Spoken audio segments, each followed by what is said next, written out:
الله الرحمن الرحيم. الحمد لله رب العالمين، والصلاة والسلام على أشرف الأنبياء والمرسلين، حبيبنا وحبيب العالمين أبي القاسم محمد، اللهم صل على محمد وعلى محمد وعلى آله الطيبين الطاهرين، واللعنة الدائمة على أعدائهم إلى قيام يوم الدين. قال الله سبحانه وتعالى في كتابه الكريم في سورة آل عمران الآية 67، الآية 67 to 68. Surah Imran, Ali Imran 67 to 68. في قوله تعالى: أعوذ بالله من الشيطان الرجيم، بسم الله الرحمن الرحيم. ما كان إبراهيم يهوديا ولا نصرانيا، عليكم السلام، ولكن كان حنيفا مسلما وما كان من المشركين. إن أولى الناس بإبراهيم للذين اتبعوه وهذا النبي والذين آمنوا والله ولي المؤمنين.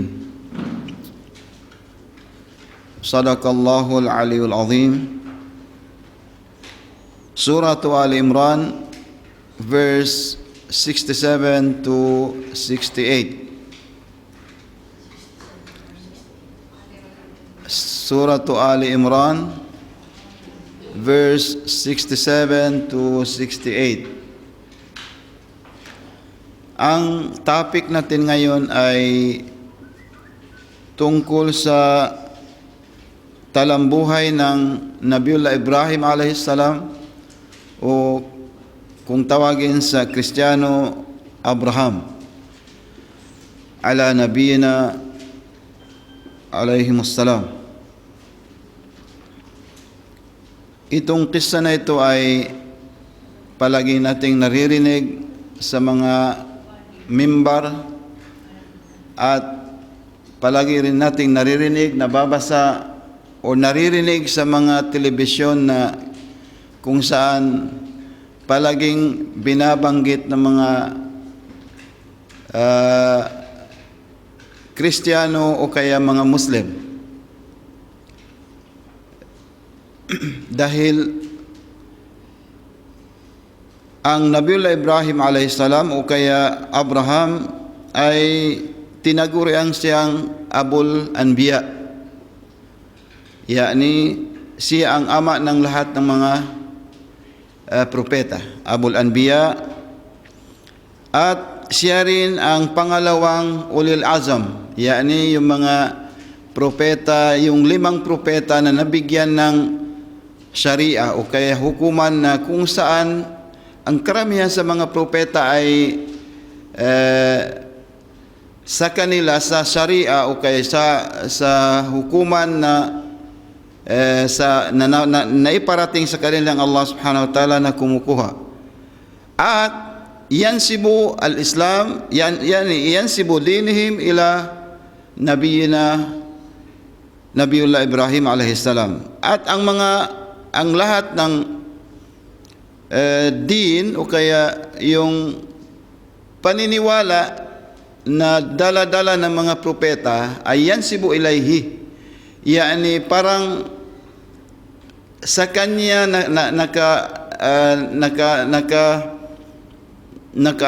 nakakonek ang lahat, yani yansibu ilayha, konektado sa kanya ang lahat. Ibig sabihin noon, kaya nga siya tinawag na Abul Anbiya, ama ng mga lahat ng propeta, ay dahil doon sa kanya na-prove at pinangalan ang Islam at doon din sa kanya kung saan naitayo ang ano? Ang sino? Ang Ka'batullahil Haram. Yung Kaaba ay doon din sa panahon, o kaya Nabiullah Ibrahim din ang nagpatayo noon, at ang kanyang anak na si Nabiullah Ismail alayhimassalam. At ang Nabiullah Ibrahim ay mayroon pang siyang pangalan na tinawag din siyang Khalilur Rahman. Yani yung pinakamamahal ng Allah subhanahu wa ta'ala. Paano siya naging Khalilur Rahman? Inshallah, tatalakayin din natin mamaya, inshallah.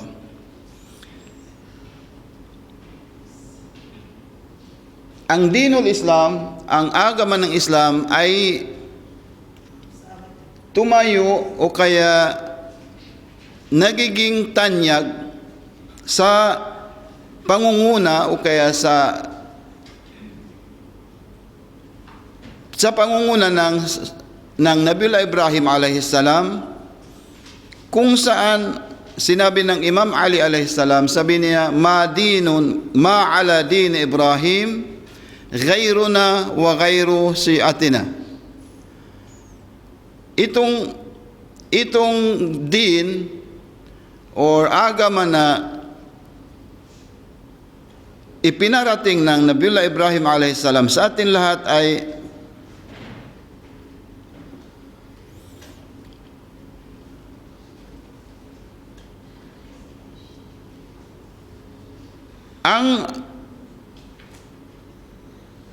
ang nakatalima or yung mga taong sangkatauhan na nakatalima sa kanya ay walang iba kundi ang tunay na sinasabi na dinul Islam o kaya dinu Ibrahimiyya, ay sabi ng Imam Ali alayhis salam, walang iba maliban sa amin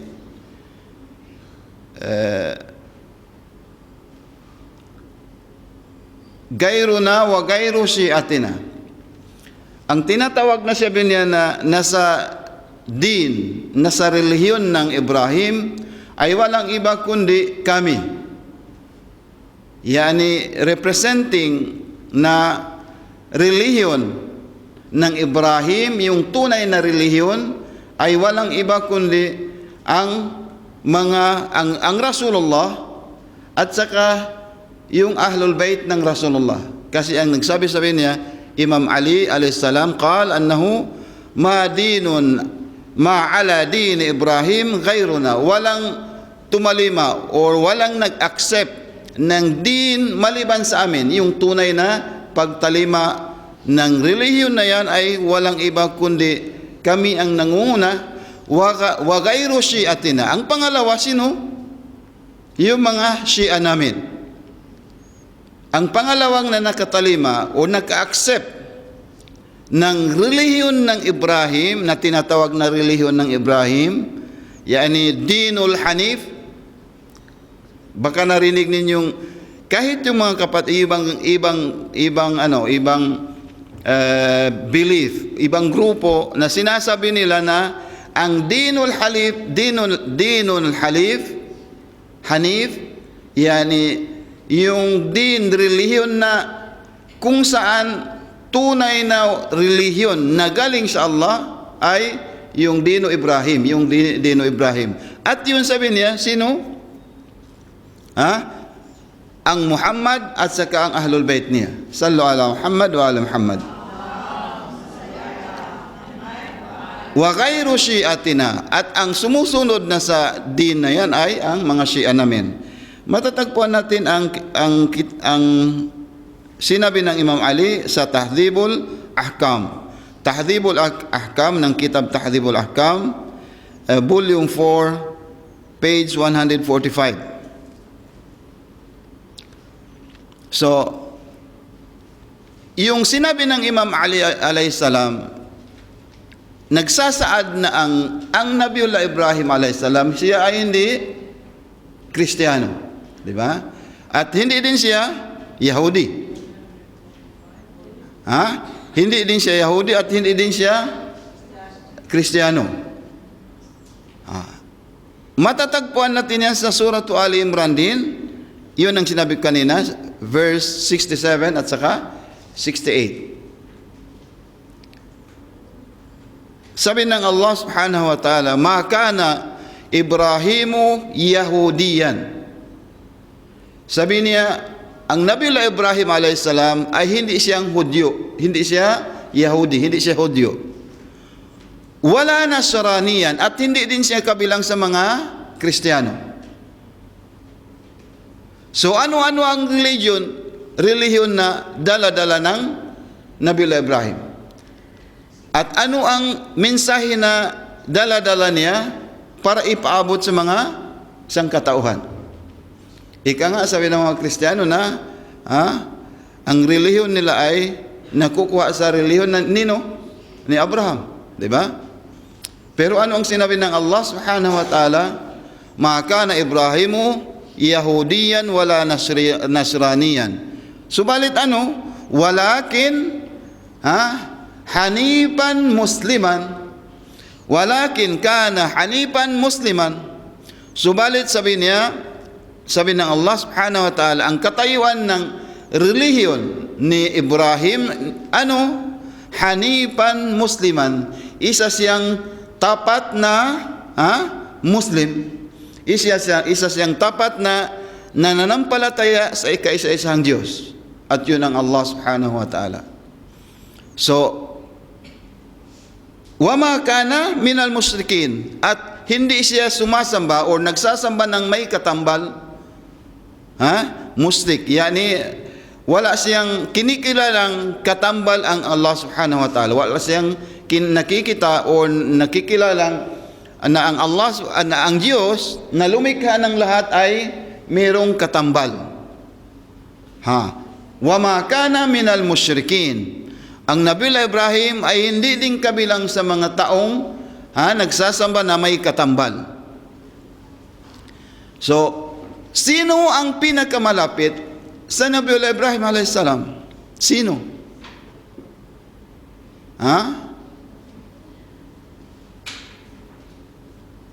Sino ang malapit at pwedeng mag-angkin ng relihiyon ng Nabiullah Ibrahim alaihissalam?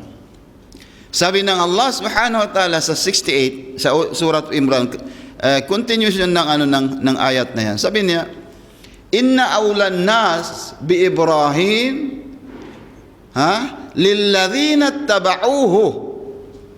Ang pinakamalapit na sangkatauhan, ang pinakamalapit na tao, kanino? Sa Nabiullah Ibrahim alaihissalam. Sino?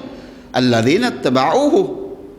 Kung sino man ang sumunod, sumunod sa kanyang mga payo, sumunod sa kanyang mga patnubay. Alladhina tabauhu, at tabaul Ibrahim. At sino pa ang malapit? At sino pa ang pinakamalapit sa Ibrahim? Pangalawa, sino? Wahadhan nabiyyu. Wahadhan nabiyyu. Yung pangalawa na pinakamalapit na tao sa Nabiullah Ibrahim, yung sino? Yung sumusunod sa hadhan nabi. Yung hadhan nabi na binanggit sa Quran pagkatapos ng Ibrahim, sino? Wahadhan nabi. Ang hadhan nabi dyan ay walang iba kundi ang Rasulullah sallallahu alaihi wa alihi wasallam.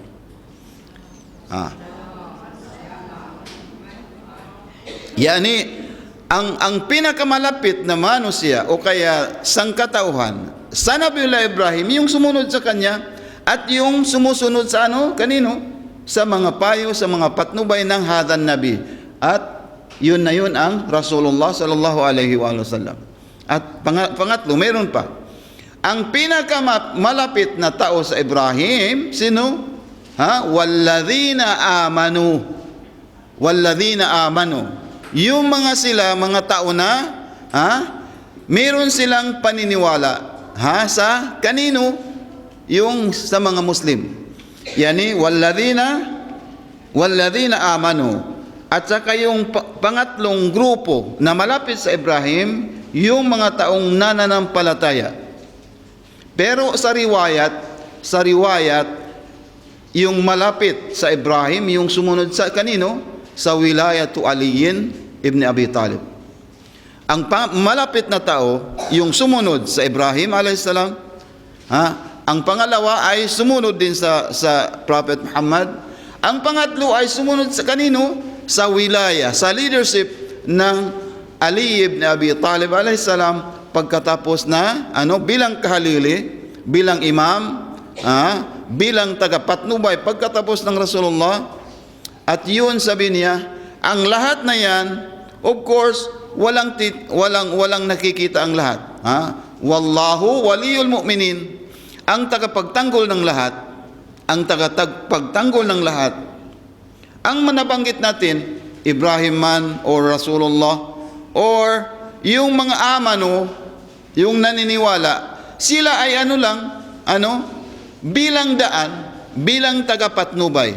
Pero yung tagapagtanggol ng lahat, yung tagapagtangkilik, sino? Wallahu waliyul mu'minin. Ang Allah subhanahu wa ta'ala ang tagapagtanggol ng sinuman sa nabanggit nating tatlong grupo. Kaya nga sinabi ng Imam Ali alayhi salam, ala dini Ibrahim ghayruna, walang ibang pwedeng makapagsabi na tunay na naniniwala sa din ng Ibrahim, sa reliyon ng Ibrahim. Sino? Ghayruna, maliban sa amin. Kasama yun ng ang Rasulullah, wa ghayru syiatina. At saka yung Shia namin. Yung Shia ng Rasulullah at saka yung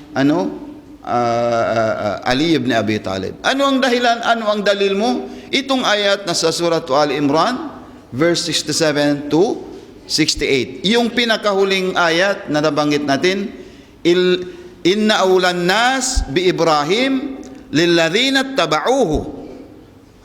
Sa thaniyan, wa hadha an-nabi, at saka yung nabi na yan. Sino ang nabi na yun? Yung Rasulullah. Walladhina amanu, at saka yung naniniwala nananampalataya sa kaisa-isang Diyos, na yun ay ang Imam Ali alayhi salam. Ang lahat ng nabanggit natin yun ay sila ang pinakamalapit sa Ibrahim alayhi salam. So walang Hudyo, walang Kristiyano na makapagsabi ng ganun, o walang yung mga tao na nagtatambal kung sila ay magsamba sa Allah subhanahu wa ta'ala. So, iyon ang sinabi ng Allah subhanahu wa ta'ala.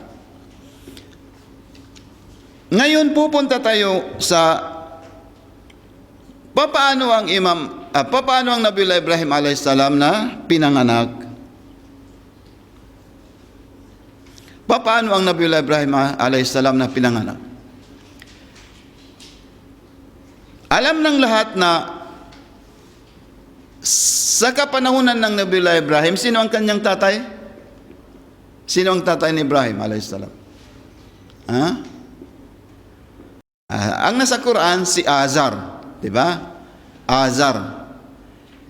Ang nabanggit natin last time sa ni Lut, ang nabanggit doon ay Tarikh ang pangalan niya. Pero ang nasa Quran, Tarikh sa kitab. Ang sa Quran ay Azar, di ba? Azar ang pangalan ng ama ni Nabiullah Ibrahim alayhis salam.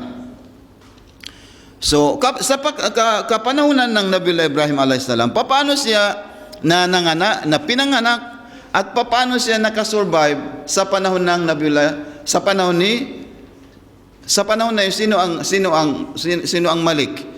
Sino ang nagki-claim na siya ang Diyos? Sino?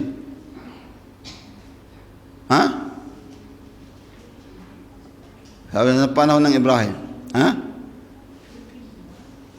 Diba? Firaun, Namrud. Yun na nga, Namrud, Firaun.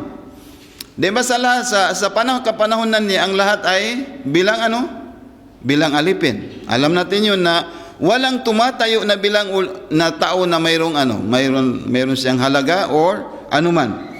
Sa panahon ng Ibrahim alayhis salam, so sa panahon na yun, meron siyang isang anong tawag diyan? Yung sa Manila na kung mayroon kang hajat, kung mayroon kang kailangan, tingnan mo kung sino yun? Yung babae manghuhula. Oo, sino yun? Sino yun? Ha, si Madam Auring. Ha? Mayroong manghuhula doon sa panahonan niya. Sino yun? Mismo ang tatay ni Nabiullah Ibrahim alaihissalam. Mismo ang tatay ni Nabiullah Ibrahim alaihissalam, sabi niya, mayroong isang bata na ipapanganak, sabi niya, na siya ang magiging mag-challenge sa iyo at mawawala itong posisyon na bilang Diyos. Sa panahon ng Nabiullah Ibrahim alaihissalam. So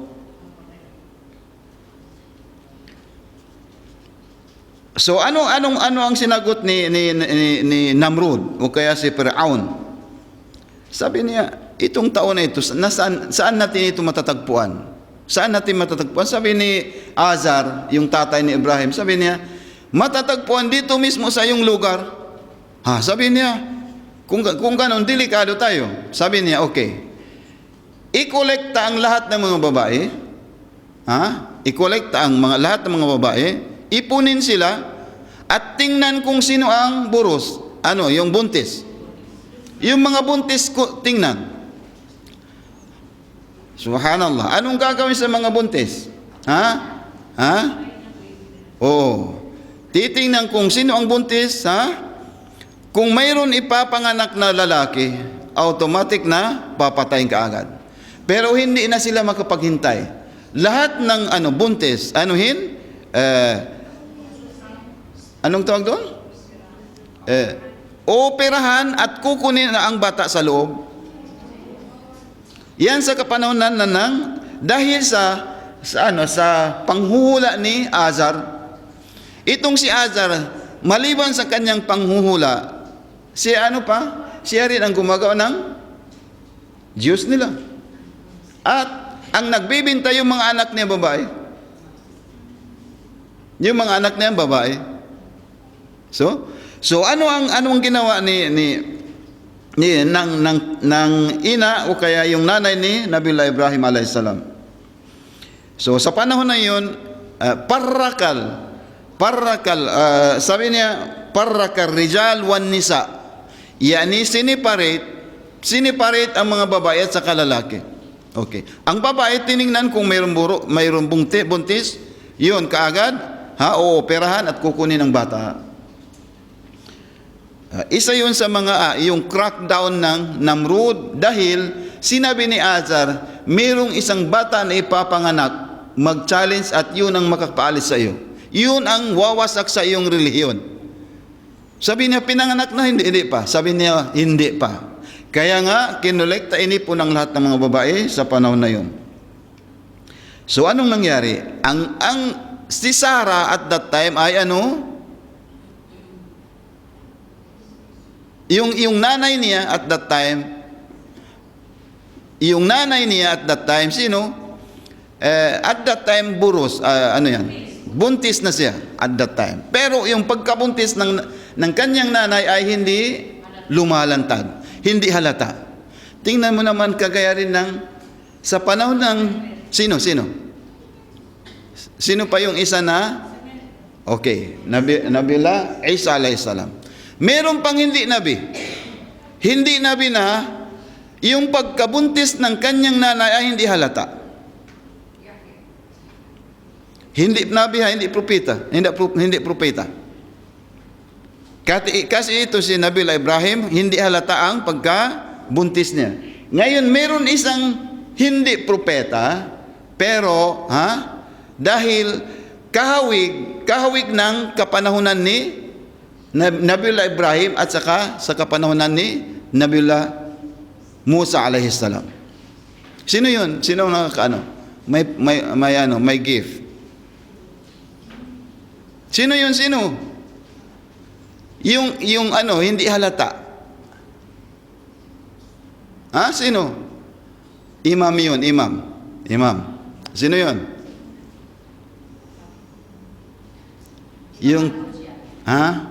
Yung 12 imam.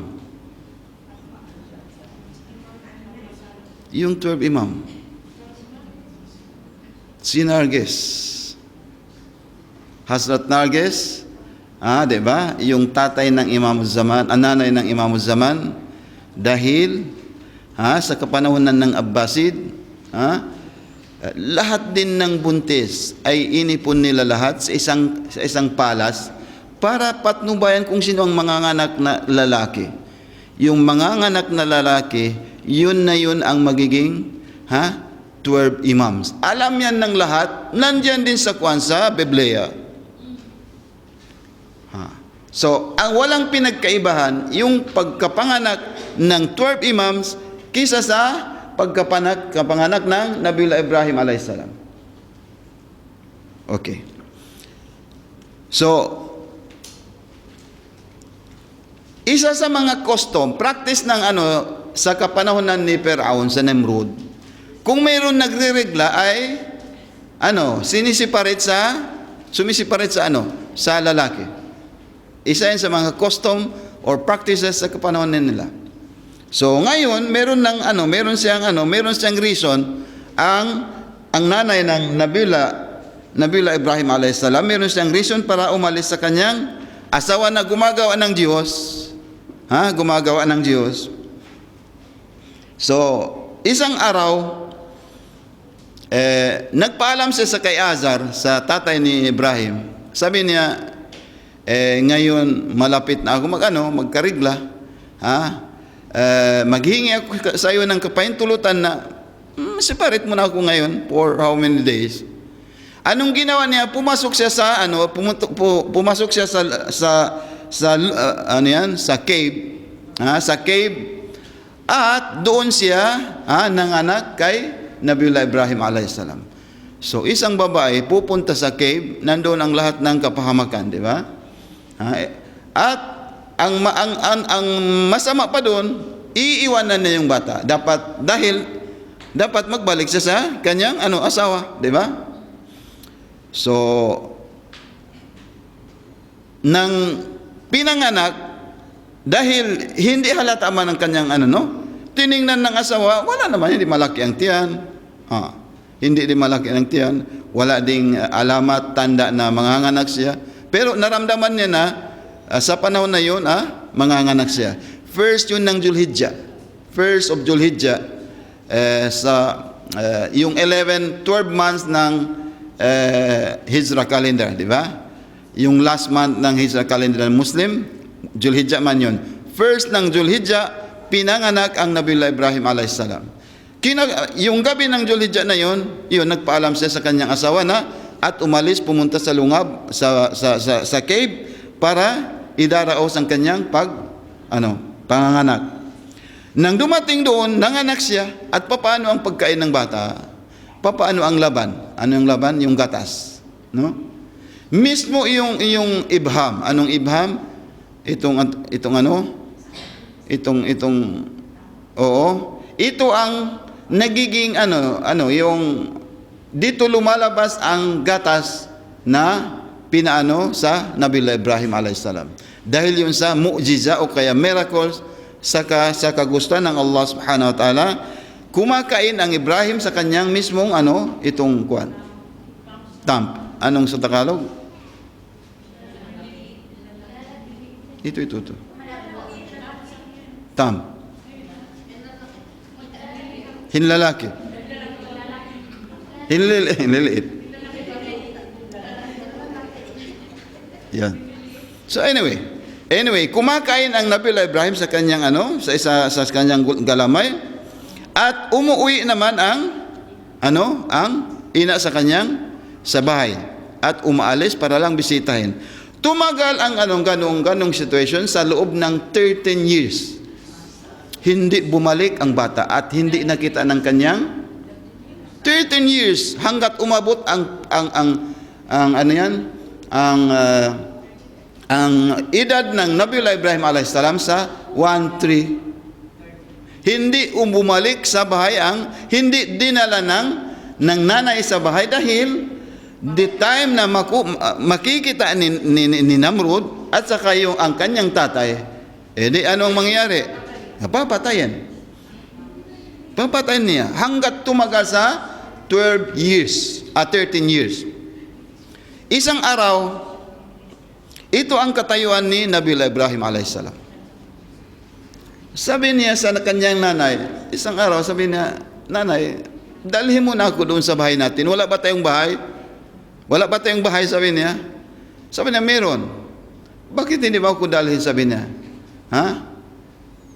Sabi ng kanyang nanay, sabi niya, idha hamaltuka ila baytina, yaktuluka al-malik. Kung dadalhin kita sa bahay natin, papatayin ka ng malik. Dahil sabi niya, walang lalaki na makikita, yung batang lalaki na makikita, kundi papatayin ng malik o kaya yung king sa panahon ni Firaun. So, sabi niya, ganun ba? Wala siyang nagawa, kundi nagpaiwan. Nang gumabi, lamma janna al-layl, sa panahon na gumabi, ito sa 13 years old na siya, no? Nang dumilim na, nakita niya ang isang bituin. Lamma janna al-layl, paraa kaukaban. Nakita niya ang kaukab, yung isang bituin na lumalabas, yung unang malaking bituin, pag yan ng 7 o'clock or more, pag lumulubog ang araw, lumalabas yan ang pinakamalaki ko. Kaukab, yung pinakamalaking So nakita niya. Sabi niya, ano kaya yan? Siguro sabi niya, yan ang Diyos ko. Hada Rabbi. Sabi ng Ibrahim, bata yan 13 years old. Hada Rabbi, yan ang gumawa sa akin. Yan ang Diyos ko. Pero, nawala, lumubog din. Nawala din yung bituin na yun. Faqal, sabi ng Ibrahim alaihissalam, la uhibbul apilin. Ay hindi ko gusto ang yung mga Diyos na nawawala. So sabi na, hindi yan Diyos ko. Hindi yan ang Diyos ng Nabiullah Ibrahim alaihissalam. Subalit, malapit na sa nakita niya ang lumabas yung kamar. Iba yung kaukab, iba naman ang kamar. Buwan at saka bituin, magkaiba yun, no? Palamma ra'a kamaran, nang makita niya ang kamar, ang buwan, sabi niya, hada Rabbi. Dahil yan ang pinakamalik at pinakamaliwanag, yan ang Diyos ko. Subalit, hindi nagtagal, nawawala din. Di ba? Nawala din ang na yun, ang kamar na yun. So sabi ng Nabiullah Ibrahim alaihissalam, qala la in yahdiyani rabbi la akunanna min alqawmi adh-dhalimin. Sabi niya, dahil dalawa na ang tinagurian ng Diyos, sabi niya, ang kaukab ay Diyos ko, nawala. Ang kamar nawala din. Sabi niya, la in yahdiyani rabbi la akuna minal qaumi adh-dhalimin. Sabi niya, kung hindi ako papatnubayan ng aking Diyos, yung tunay na Diyos, la akuna min qaumi adh-dhalimin. Sigurado mabibilang ako sa mga taong na sumasamba sa hindi totoong Diyos. Min qaumid dhalimin, yung mga taong na hindi sumasamba sa tunay na Diyos. So ano ang sinabi ng Allah subhanahu wa ta'ala sa dila ng Nabiullah Ibrahim alaihissalam? Inni wajjahtu wajhiya lilladhi fatara as-samawati wal ard. Pero before na sinabi yun, kinaumagahan lumabas ang as-shams, yung araw. Lumabas din ang araw, no? Paglabas ng araw, sabi niya, wala ng doubt, ito na talaga ang Diyos. Dahil lumaganap ang yung liwanag ng araw sa lahat ng nakita niya. Dahil yung lungga na pinaglagyan sa kanyang nanay, ay mayroong mga pumapasok na kasi yung pintuan ng ng cave na yun ay mayroong bato. Nilagyan nila ng bato para hindi makaalis at hindi din makita siya ng mga tao. Para hindi siya makaalis, makita ng mga sundalo ni Namrud. Pero yung Psalms, yung araw ay nawala din. So sabi ng Allah Subhanahu wa Ta'ala sa dila ni Ibrahim, ito pwede ito gamitin saan? Sa pagsambahyang, sa before ka before ka papasok sa prayer, no? Before ka magtakbir, pwede mong sabihin, inni wajjahtu wajhi lilladhi fatara samawati wal ard. Isa itong paniniwala sa kaisa-isahang Diyos ng Allah Subhanahu wa Ta'ala. Paniniwala na ibabalita mo sa inyo, at of course na sa iyong paniniwala na walang ibang Diyos na gumagawa ng seven heaven at saka kalupaan at saka kalangitan kundi ang Allah Subhanahu wa Ta'ala. Inni wajjahtu wajhiya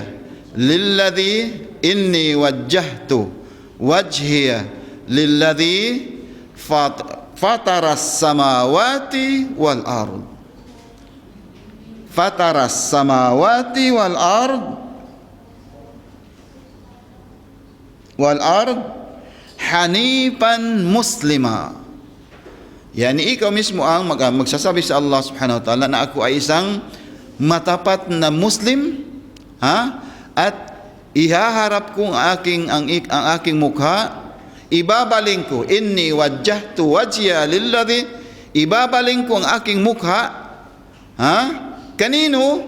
Sa gumawa ng kalangitan at saka gumawa ng kalupaan. Hanifan muslima, ako ay isang matapat na Muslim, tunay na matapat na muslima, wama ana minal musyrikin, at hindi ako isang tao na nagsasamba na may katambal. Hindi ako nagsasamba sa Diyos na mayroong katambal, mayroong partner. So yun ang sinabi ng Nabiullah Ibrahim sa pangatlong pagkakataon na ang tinagurian niyang Diyos ay nawawala lahat. So sabi ng Nabiullah Ibrahim, inni wajjahtu wajhiya lilladhi fatara samawati wal ard hanifan musliman wama ana minal musyrikin. So ang Nabiullah Ibrahim alayhis salam, sa panahon na yun, nang makita niya na wala palang Diyos na gumagawa na mayroong karapatan na dapat sambahin kundi ang gumawa ng, kasali na siya doon, gumawa ng kalangitan at saka kalupaan. Anong ginawa niya? Nang dumating ang kanyang nanay, kahit ano pa man reason ang ginawa ng kanyang na wala siyang nagawa, dahil sumunod yung bata sa kanya. Sabi niya, kahit ano pang mangyari dapat sasama ako sa iyo ngayon. Dahil ang pinaniwalaan ng aking mga pamayanan ay yung nakita niya kanina. Sabi niya, ako ay nahidayatan, okay, ako ay naputnubayan ng Allah Subhanahu wa Ta'ala. So ngayon, dumating siya sa bahay, nang makita siya ng kanyang tatay, sabi niya, min ayna laka hadhal walad? Sabi ni Azar, sabi niya, sino ang bata na yan at saan nang galing? Paano siya na-save, na iligtas sa kapangyarihan ni Namrud? Min ayna laki hadhal walad? Galing saan itong bata nito at kanino?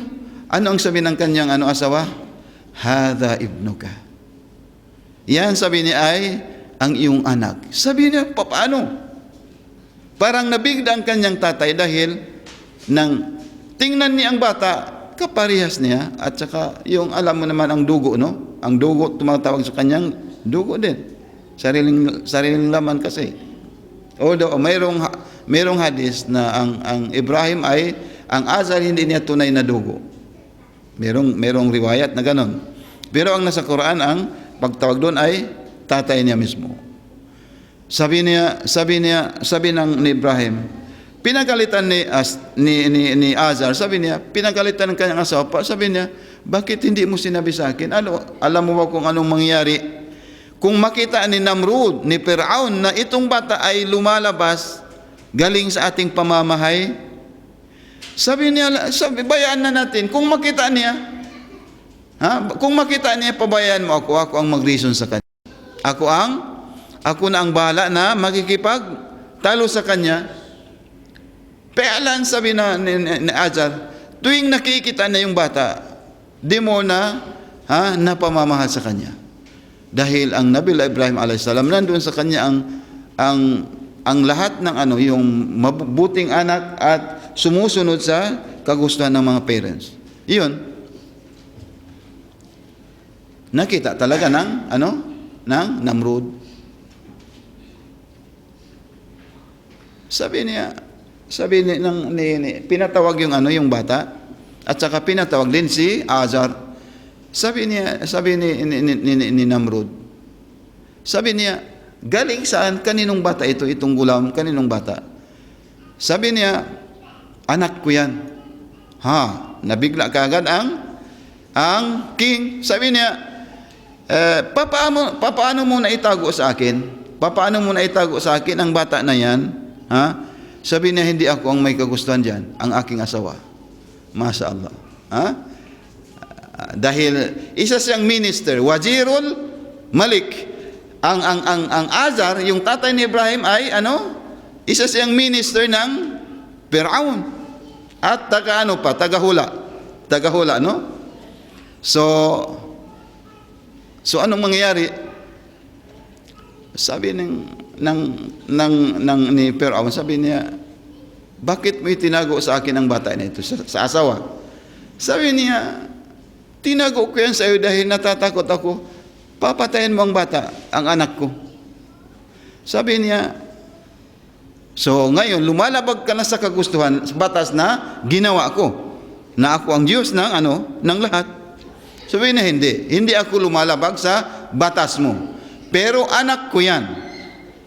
Anak ko yan. At kung mapapatay na ang lahat ng kabataan, kung mamatay na itong mga lalaki, yung mga kalalakihan ngayon, sino pa ang magiging saan ang nasl? Yan yung family, mawawala ng family, mawawalan ka na ng alipin. Kung mamamatay na itong mga kalalakihan, at papatayin ko pa rin ang anak ko na lalaki, anong mangyari? Mawawala na ang yung family ng Firaun. Sabi niya, totoo din, no? Dahil doon nawala yung dustur o kaya yung paghahanap sa mga lalaking bata, sa mga anak na lalaki na sa kapanahunan na yon. It is because of yung Nabiullah Ibrahim a.s. So anong ginawa ni Ajar? So gumagawa siya ng Diyos-Diyosan. At sino ang nagbibenta? Yung mga anak niya babae. At kasama na rin si Ibrahim sa age ng 14 years old. Or 13, 14, ganon. So alam ba ninyo kung anong ginagawa niya? Man yastari hadal rab. La yadurru wa la yanfa'uhu. Sabi niya, kasama na siya na nagtitinda ng Diyos-Diyosan. Kaya sa Quiapo, sa Quiapo. Isa na siya doon, sa mga bata. Siya ang pumupunta kung saan-saan sa pamamahay ng mga Kristiyano sa panahon na yon. At sabi niya, at sumisigaw siya, sino ang bibili ng Diyos na ito? La yadurruhu, na hindi naman makakapeligro sa kanya, hindi naman hindi naman nakakaano sa kanya. Wala yan pauho, at wala namang pakinabang sa kanya.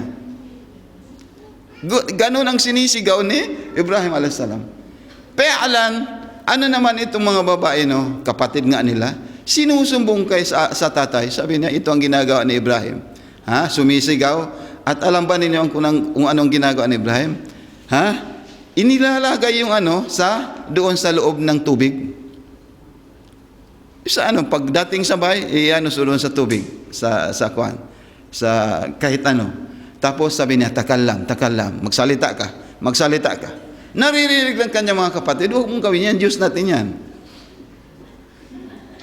At the age of 13 o kaya 14 years old, ganun ang paniniwala ng Nabiullah Ibrahim alayhi salam. So hanggat isang araw, sabi ng Azar, sabi niya, Ibrahim, bakit mo ginagawa? Minamaliit mo itong Diyos natin. Sabi ni Ara, kaya Abi, nakikita kita na isa kang naliligaw ng landas. Sabi niya, papaano? Sabi niya, ikaw ang gumagawa ng Diyos ng tao, tapos mas mabuti ka pa, makakapagbigay ka ng kabutihan, o kaya pwede kang magdepensa sa iyong sarili. Ito sabi niya, niluluklok ko sa tubig, hindi naman nagsasalita. Yan sa panahonan ni Ibrahim at saka yung tatay. Isang araw, tumawag yung celebration, Mihrajan. Celebration ng mga lahat ng king at saka yung tinawag lahat ang mga, inipon lahat, nang magsialisan ang mga tao, naiwan sino? Ibrahim. Anong ginawa niya? Dinala na yung binibenta niya at tinadyakan na yung binasag na yung yung asnam at pinasok na yung kilisa, yung church. Yung simbahan ng sa panahon ng kanyang tatay at binasag yung lahat ng yung nasa loob ng simbahan. Ang naiwan lang isa lang ang naiwan. Yung pinakamalaking na nakatago sa unahan, nakalagay sa unahan at kumuha siya ng yung pantali, ikinabit na yung axe doon sa kanyang sa liig ng pinakamalaking idols. Nang magsibalikan yung mga tao kasama na ang yung Firaun, nakita nila sa simbahan na yun, basag na lahat ang mga ang Diyos-Diyosan sa loob ng simbahan. So sabi niya, sino ang gumawa ng kalapastanganan na ganito? Sino ang bumasag sa Diyos natin? Sabi ng isang guard, sabi niya, mayroon akong nakitang bata. Sino yun? Sabi niya, yung anak ni Azar. Sabi niya, si Ibrahim, ipatawag mo nga. Yun. Doon nagkaroon sila ng conversation, pagtatalo between God na si Namrud at saka yung bata na 14 years old. Iyon, natalo ng Ibrahim alayhisalam ang Namrud. Sabi niya, huwag mo akong tanungin. Ang tanungin mo sino? Yung Diyos ninyo na pinakamalaki nandiyan sa loob, tingnan niyo kung anong nangyari. Sabi ng Namrud, sabi niya, para kang wala kang pag-iisip. Paano namin hindi makakapagsalita? Doon sinabi niya, yung jur'ah, yung courage ng Nabiullah Ibrahim alaihissalam, sabi niya, kung ganon, bakit niyo sinasamba ang isang bagay kung saan hanggat sa kanyang sarili ay hindi niya may pagtanggol? Bakit kayo sumasamba sa Diyos na hindi, kahit kanyang sarili ay hindi niya pwedeng ipagtanggol? Dapat sambahin natin ang yung gumawa sa iyo, gumawa sa akin, at gumawa ng lahat ng bagay dito sa mundo. So, anong ginawa ni Namrud? So, parang siya dahil totoo yung sinabi ng bata. Inipon noon ng mga tao ang lahat ng yung mga may khibra, yung mga leaders ng Firaun. At sinabi nila, kasama na rin si Azar, sabi niya, anong gagawin natin sa bata na ito? Ang sabi ng lahat, ahrikuhu. Sabi niya, anuhin? Sunugin ang Ibrahim alaihissalam. At yun ang istorya ng Ibrahim alaihissalam. Sa panahon na sinunog siya, inipon ang lahat yung Hatab sa mismo desert ng at tinitingnan ni Firaun sa kanyang palas ang nangyari. Yun, dito mangyayari ang kung papaano ang paniwala ng Nabiullah Ibrahim alaihissalam sa Allah subhanahu wa ta'ala. Sa panahon na siya doon sa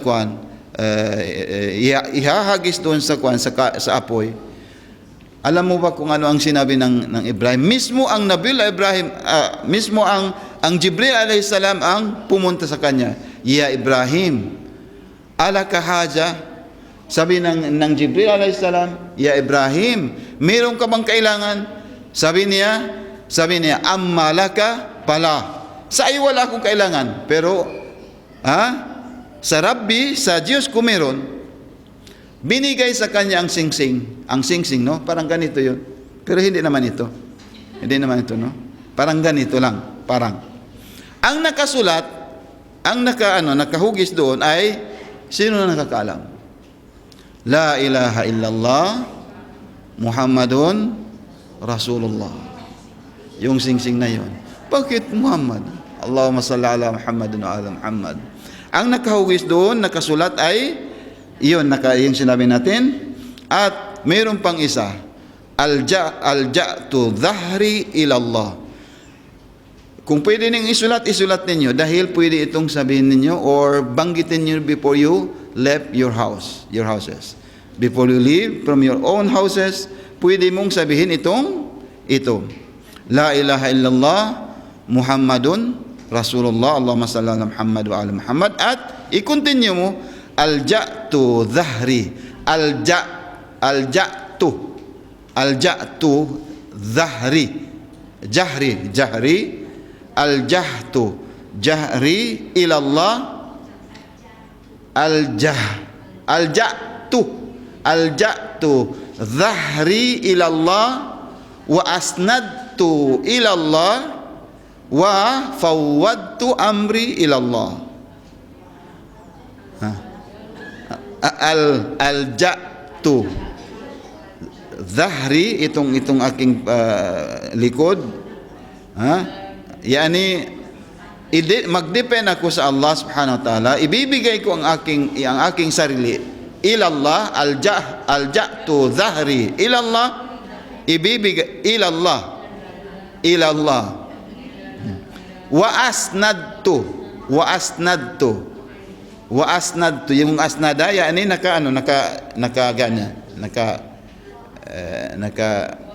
wa asnadtu ila amri ilallah. Asnadtu amri ilallah. Wa asnadtu amri ilallah. Mamaya na isulat natin.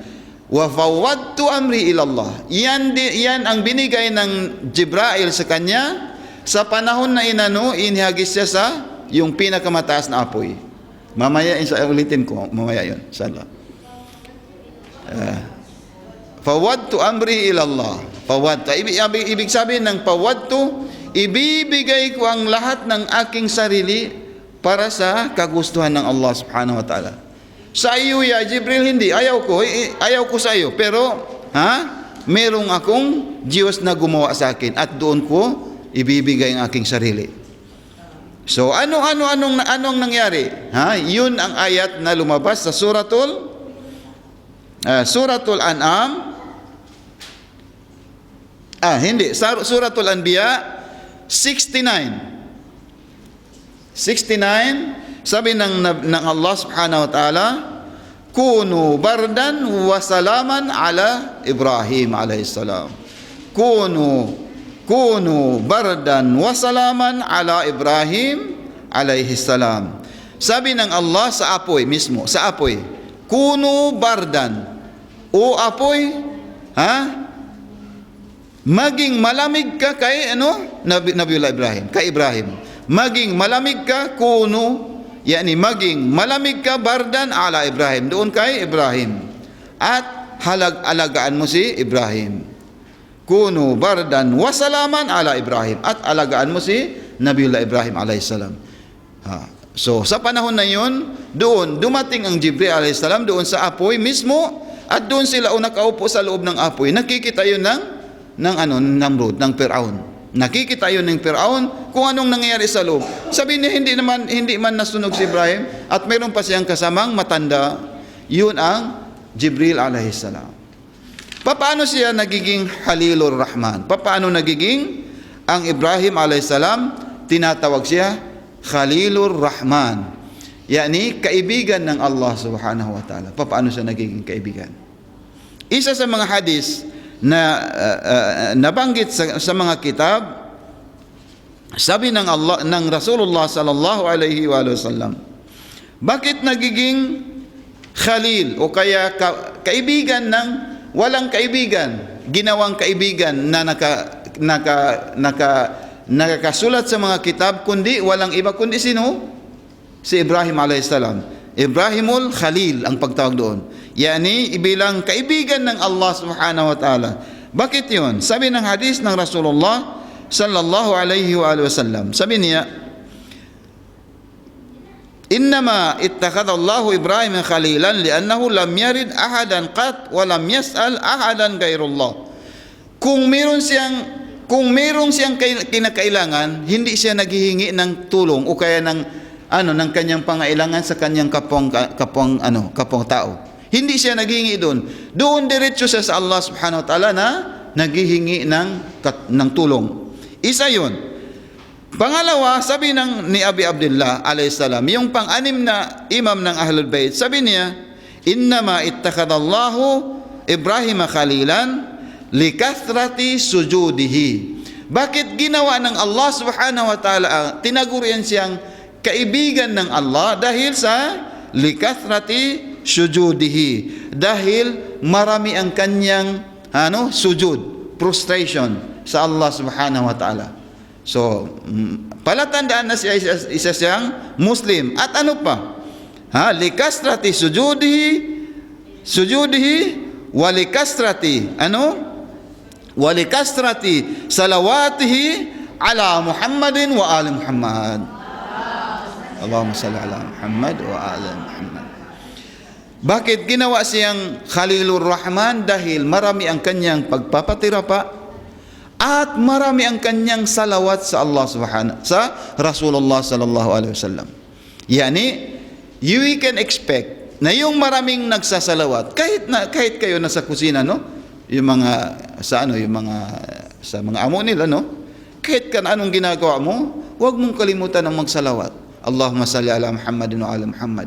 Dahil ang Ibrahim nagiging kaibigan, mismo ang Jibril ang dumating sa kanya, parang isang batang maganda, at nagbigay ng good news. Sabi niya, akhadta khullatan, ginawa kang khulla, yani kaibigan ng Allah subhanahu wa ta'ala. Dahil yun saan? Bakit? Dahil marami ang kanyang pagsalawat sa ating propeta.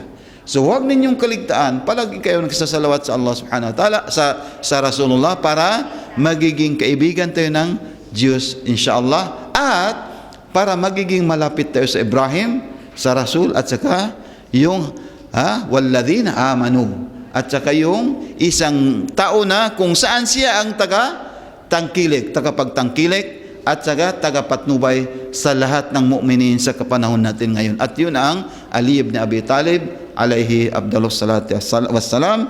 Walhamdulillahi rabbil alamin. Wa sallallahu ala Muhammad wa alihi tahirin.